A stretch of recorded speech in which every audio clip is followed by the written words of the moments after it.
Few days back, a couple came to me, totally frantic. The baby was crying, the parents were scared, and they really did not know what went wrong with the baby. After asking the history, I realized that the parents were playing with the kid in the garden, and the child was trying to go away from the parent when the parent pulled the child's hand. Okay, unknowingly pulled the child's hand.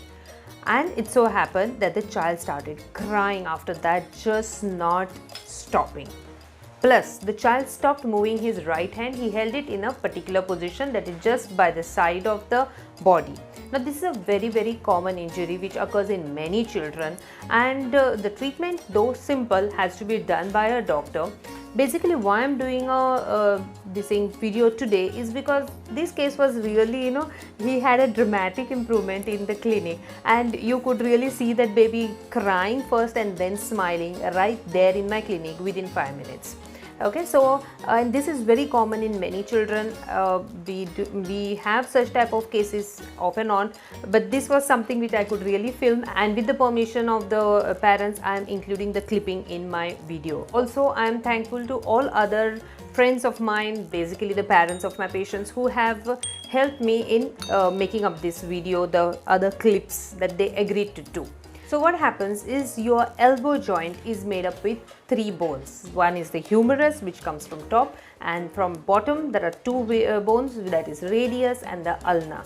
All these 3 are joined at the elbow joint, and there are various ligaments over here which are very important in maintaining this joint stability. In such cases wherein the baby's hand gets pulled, what happens is that the ligament which is surrounding this one of the bones, I won't go more into the anatomy because you will anyways not understand it. Okay, so if you can see it in this photo, the ligament which I have marked, this ligament gets trapped in between the joint. Now, how does it get trapped? When the baby's elbow gets pulled, there is a space which is formed, a small space though, which is formed in that joint, and when you leave the hand, the joint, the space gets obliterated. Now, if this happens without any problem, it's okay, the hand will come back to normal. But if any other tissue which is surrounding this joint, especially this ligament, gets trapped in that joint, then the problem occurs. Now, I will explain to you this with my door. Okay. Now, consider this door and this hinge joint. Okay, if everything is fine, nothing is stuck in the hinge joint, your door will close as soon as I leave. Exactly like an elbow. Okay, if I want to bend it, it will bend. Okay, but consider that something gets stuck in this joint. So I'm putting this in the joint. So this is your joint, that is the hinge. Something gets stuck in this, and now I'm closing the door. What happens? The door is not closing, it is remaining open.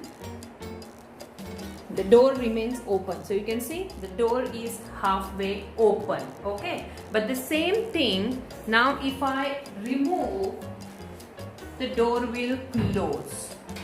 Door is closed completely now. Okay, the same principle we are going to use in the pulled elbow.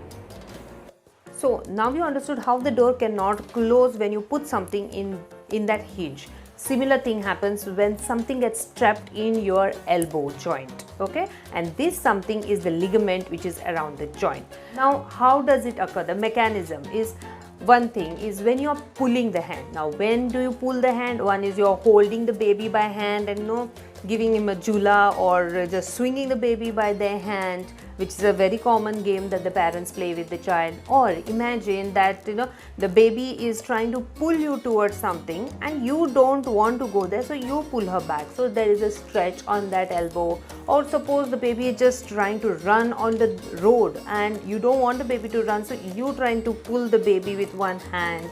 Okay, or one more mechanism is when the baby falls from some height, maybe from the bed or chair, on an outstretched hand.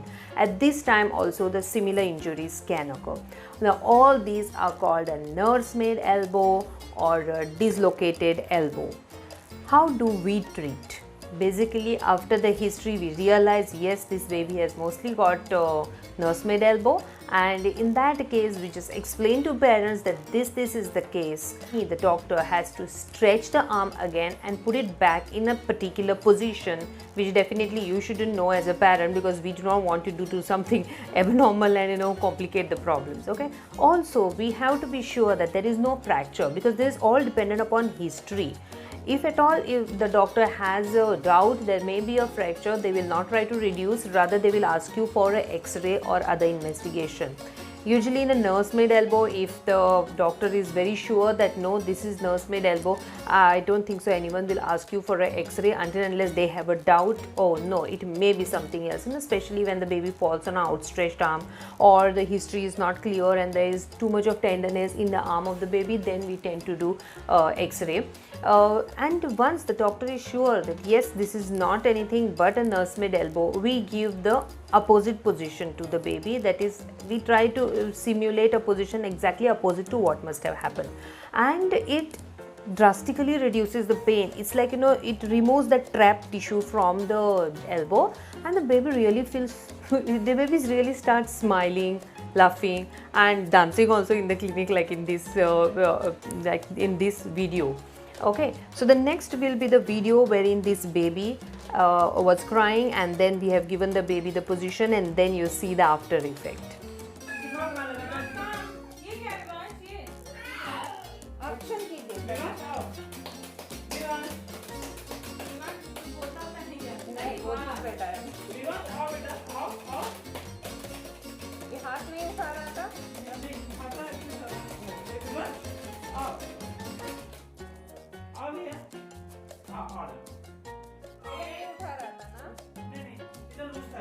एकदम loose है। देखो बैठो। देखो hello. Sorry sorry sorry. अरे अरे अरे। Okay okay okay. ये वाली बात बहुत टेस्टी है या? लो लो हाँ। रुको रुको रुको।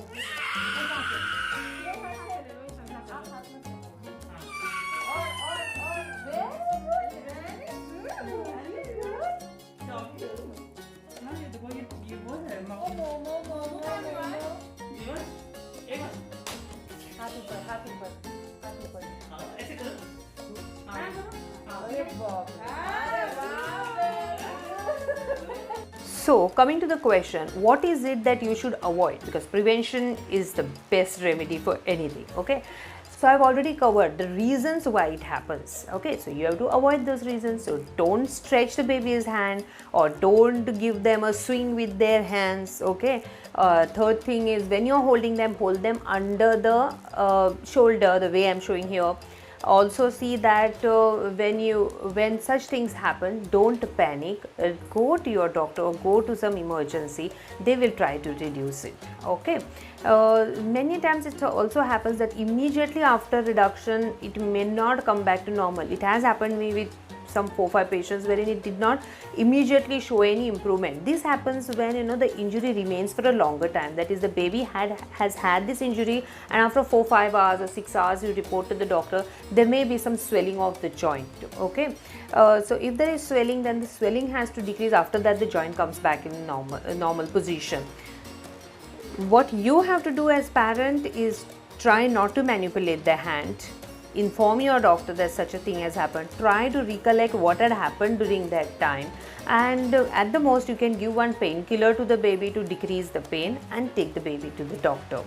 Also, please do not apply things like Colgate. This is what patients have actually come to me. Okay, applying Colgate on the joint, applying chandan on the joint, applying haldi, applying rakta chandan.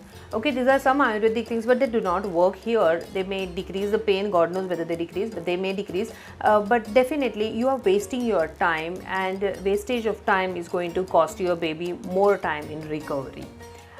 I hope I have covered this issue. If at all you have any more questions, write #Dr. Poonam's vlog and write your query. If it is a common query, I will make a video on it. If it's a personal question, please do not write in the public comment. You have a teleconsult facility, you can use that. Okay, and I hope see you as my family in my Dr. Poonam's vlog in YouTube as well as in my Instagram channel. Thank you.